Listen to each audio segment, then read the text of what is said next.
নমস্কার নমস্কার আমি মিথিলা চ্যাটার্জি চলে এসেছি আজকেও কবিতা নিয়ে। আমি সব ছোট ছোট কবিতা বলি, জানেন।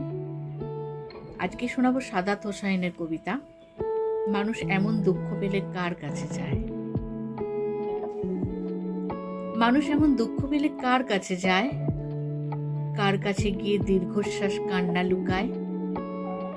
বুকের ভেতর জেগে ওঠা দগদগে ঘা কোথায় শুকায়, কোথায় চুকায় জীবন খাতার না মেলানো হিসেবগুলো। জোছনা দেখে যার কাছে যাই, যারে হাতে হাত রাখবো ভেবে দুঃখ মারাই, দু হাত বাড়াই, তার কাছে গিয়ে হঠাৎ দেখি কোথাও সে নাই। জলের ছড়াত শব্দ শুনে তেষ্টা নিয়ে যার কাছে যাই, সপ্তডিঙা স্বপ্ন ভাসায়। যার চোখে চোখ রাখবো ভেবে দৃষ্টি ফেরাই, তার কাছে গিয়ে হঠাৎ দেখি কোথাও সে নাই।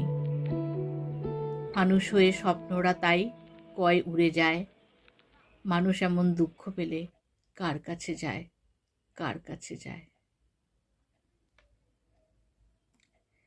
একটু জানাবেন, আমি আমার মতো করে চেষ্টা করি প্রতিদিন। আপনাদের কেমন লাগছে একটু জানাবেন। ধন্যবাদ, সবাই ভালো থাকবেন।